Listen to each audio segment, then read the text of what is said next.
Salut les potos, aujourd'hui je réagis à une vidéo de Ryo Sensei. Zoro est revenu avec le niveau Sanji. Très bizarre parce que son maître est niveau Shanks. Alors déjà là, juste avec le titre, on est déjà dans du sophisme, mais voyons voir ce qu'il a à dire. Allez, on y va. Écoutez bien, accrochez-vous, serrez vos ceintures. Vas-y, je suis assis. Pendant les 2 ans, quand Zoro s'est entraîné avec Mihawk, Zoro a combattu les babouins. Il a eu du mal à les vaincre parce que les babouins ont copié ses techniques. Donc il fallait qu'il se surpasse lui-même. Vous êtes tous d'accord jusqu'à là? Oui, totalement. Il a ensuite dû combattre une personne qui a copié les techniques de Mihawk. Il a forcément vaincu ce babouin. Donc il a dû surpasser le babouin qui a copié les techniques de Mihawk, donc surpasser le style à l'épée de Mihawk. Donc pour moi, à la fin de son entraînement des deux... J'adore quand ils sont là à dire « pour moi » et tu sais que ce qui va suivre, c'est quelque chose de super frauduleux. Parce que ça, c'était au tout début. Hein. Après, il a fait 2 ans après ça. Donc, à la fin des 2 ans, pour moi, le niveau à l'épée de Zoro était très très proche de celui de Mihawk. Oh là là là là, 2 secondes, ça. Attends, 2 secondes, ça. Alors le mec, il est en train de dire que Mihawk et le babouin, en fait, il n'y a pas une grosse différence. Battre le babouin veut dire que logiquement, on serait capable de battre Mihawk parce qu'ils ont les mêmes techniques d'escrime. C'est là, en fait, qu'on voit la mauvaise foi de plusieurs, dans le sens où la force, c'est en fait... c'est majeur, c'est capital, okay, dans le niveau d'un escrimeur. Il n'y a pas juste les techniques d'escrime. Parce que s'il n'y avait que les techniques d'escrime, Queen n'aurait pas de problème. Elle n'aurait aucun problème. Alors voilà, déjà là, c'est un peu frauduleux. Voyons voir si Ryo, il est d'accord.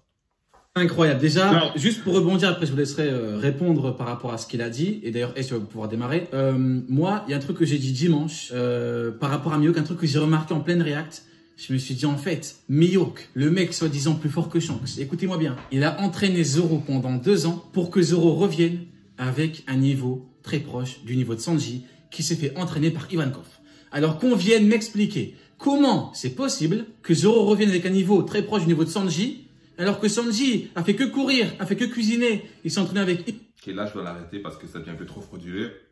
D'abord, qu'on vienne m'expliquer, en fait, en quoi est-ce que Sanji et Zoro ont un niveau très proche après l'hélice? Qu'on vienne m'expliquer.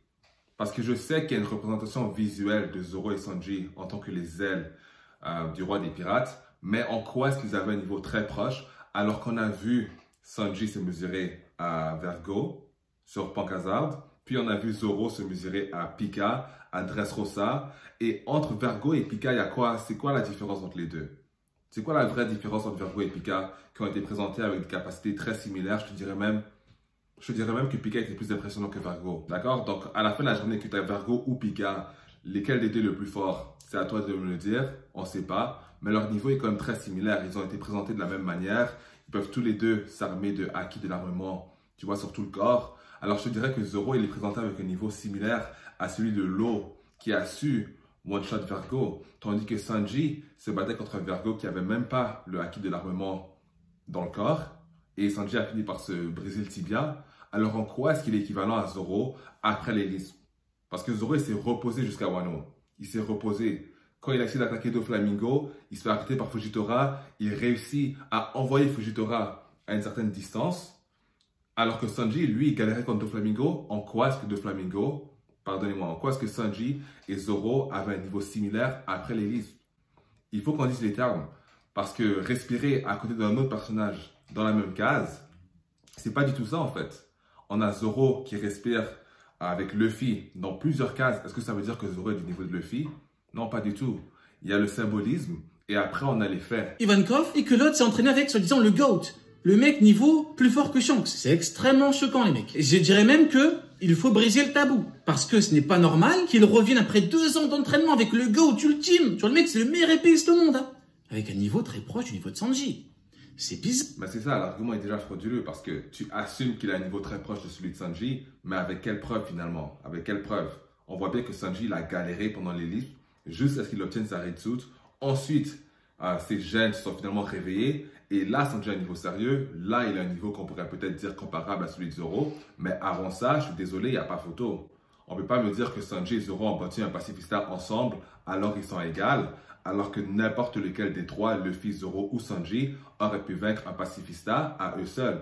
Sanji, il n'avait pas besoin de Zoro pour battre ce pacifista, tout comme Zoro n'avait pas besoin de Sanji pour battre le pacifista. C'était vraiment une représentation visuelle de ce que ces deux personnages représentent pour Luffy au chapeau de paille. Bizarre, les mecs. Je dirais même que c'est louche. C'est suspect. Moi, je vais... Du coup, vas-y, dis-nous, par rapport à ce qu'il a dit Uken. En vrai, je peux répondre à vous deux, à ce qu'a dit Rio et Uken. Oui, vu qu'il est le représentant de Mihawk, bien évidemment, tu vas répondre à sa place. Non, grave pas. Ok, là, on a un représentant de Mihawk. Voyons ce qu'il va dire. Dis-nous. En vrai de vrai, Zoro et Sanji, ils sont... De ce qu'on a vu, ils sont pas présentés comme étant égaux à la reprise. Voilà, il a dit les termes.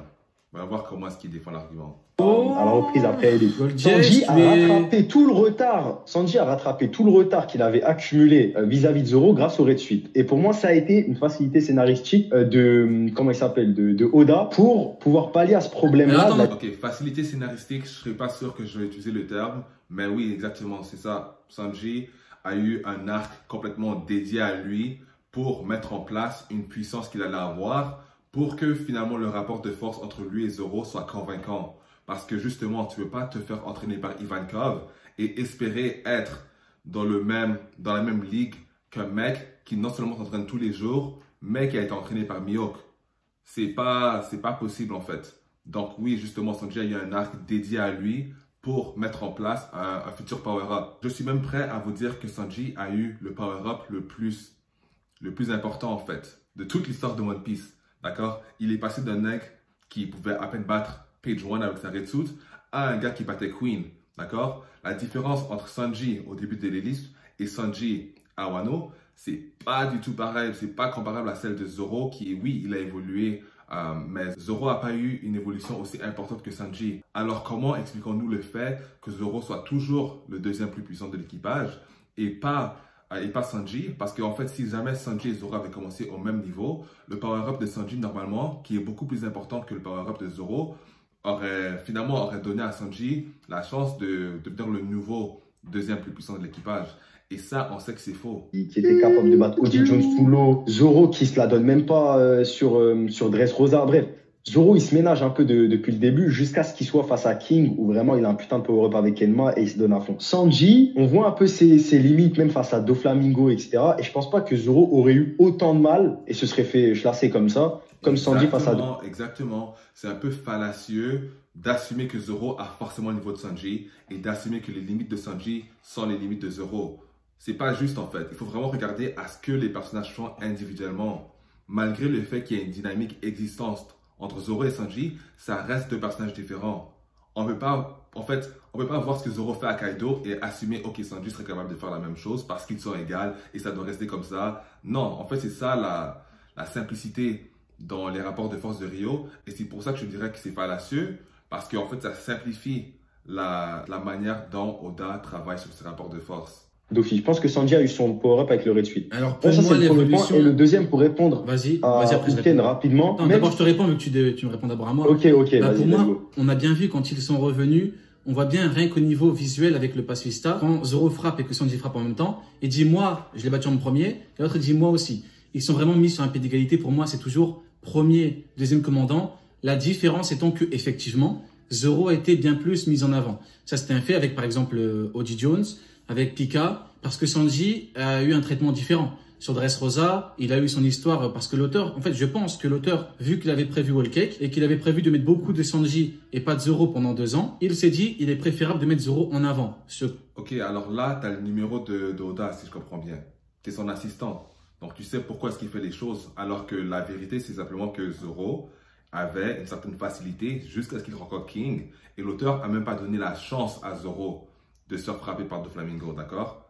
Parce que si l'auteur aurait vraiment voulu, il aurait pu nous montrer un Zoro se faire taper par Doflamingo. L'auteur a décidé de nous cacher ça, ok? L'auteur a décidé de laisser ça à l'imagination de ses lecteurs. Ça, c'est conscient. Ça, c'est un choix conscient. Comme ça, quand Zoro arrive sur Wano et qu'il fait toutes ces dingueries, on va pas se dire « Oh, mais c'est pas raisonnable parce qu'il n'arrivait pas à battre Doflamingo. » Non, parce qu'on connaissait pas en fait le véritable niveau de Zoro. Il y avait un certain mystère derrière l'homme qui s'était fait entraîner par le meilleur escrimeur au monde. Tandis que Sanji, oui, c'est un personnage puissant, oui, c'est le troisième plus fort de l'équipage, mais à la fin de la journée, son entraînement avec Ivankov, en fait, la force n'était pas nécessairement ce qui a été mis en avant, d'accord? Parce que pensez bien, ça n'a aucun sens que Sanji, un personnage qui s'entraînait à temps partiel sur le combat et aux techniques de cuisine sur le côté, soit équivalent à un personnage qui s'entraînait que sur la puissance brute pendant les 2 ans, en fait. En quoi est-ce que ça a un sens? Oda, c'est un bon écrivain, alors pourquoi est-ce que Ryo veut même donner de l'énergie à une théorie comme quoi Zoro serait revenu avec un niveau similaire à Sanji, alors qu'il n'y a aucune preuve tangible pour le prouver? Jusqu'à la fin, sur Onigashima, tu as un power-up limite en même temps, même pas en même temps, tu en as un qui bat Queen, un qui bat King. Donc pour moi, la différence a toujours été pareille. Kaku Jabura, au niveau du Duriki, Mais King et Queen, encore une fois, qu'est-ce qui nous dit que King et Queen sont équivalents? Si ce n'est que leurs primes. On sait que les primes, justement, il y a beaucoup à prendre en compte. On veut dire Queen, c'est en fait le partenaire de Vegapunk. Mais quand on regarde Queen et Katakuri, est-ce qu'en toute logique, on peut se dire, OK, Queen est supérieur à Katakuri à cause de la prime? Pas du tout. Pas du tout, en fait. Alors, regardons ce que King a pu faire sur Onigashima versus ce que Queen a pu faire sur Onigashima. Et en temps réel, est-ce que Queen a réellement quelque chose dans son palmarès qui pourrait faire peur à King? Mais pas du tout. King, en fait, il donne des enfants à Queen. C'est une évidence. Là, je pense qu'il peut parler de Doriki. Le Doriki qui a été mesuré avec la force physique de Kaku, tandis que Kaku, c'est un escrimeur. Donc, si on veut parler de Doriki, tu es en train de me dire que Kaku, sans ses sabres, est plus fort que Jabra. Mais là, tu lui ajoutes ses sabres. Est-ce que le niveau entre les deux va vraiment refléter une puissance similaire? On peut tergiverser longtemps, mais pour moi, ils ont toujours été comparables dans le sens où il est toujours un peu au-dessus. Et pour moi, il n'y a rien qui me permet objectivement de me dire que Zoro est revenu avec un niveau bien au-dessus du niveau de Sanji. Et donc, encore une fois, c'est... Mais regarde le combat de Vergo, regarde le combat de Pika. C'est 2 performances complètement différentes. Il y a Sanji qui n'arrive même pas à toucher Doflamingo, alors que Zoro, avec une technique, est capable de renvoyer Fujitora à quelques mètres, un amiral. Et on a vu la différence entre l'amiral Aokiji et Doflamingo sur Pankazar. Doflamingo, il ne touche pas le niveau des amirals.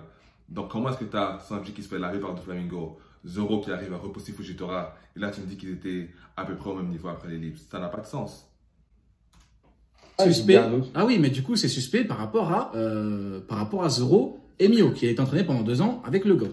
Du coup, tu peux répondre à Oken, ton deuxième truc. Ouais, par rapport à ce qu'a dit Oken, le truc, c'est que même si... En fait, écoutez, l'histoire avec les babouins, ça, je ne vais même pas en parler. Mais voilà, je pense que plus tard dans la vidéo, il va parler du fait que Zoro ne pourrait pas avoir un sensei plus puissant que le sensei de Luffy. Et là, j'ai envie de te dire que Rayleigh, forcément, c'est un meilleur enseignant que Mihawk.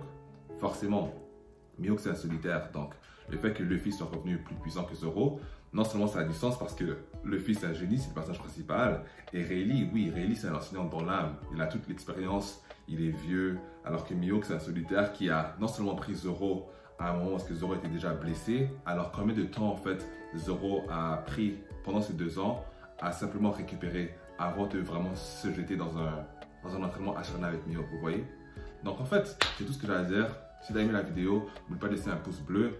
On voit la Rio qui réagisse, comme ça moi et lui on pourra avoir un débat en live, je pense que ce sera super. Puis voilà, c'est tout pour aujourd'hui et je te vois à la prochaine, allez à plus.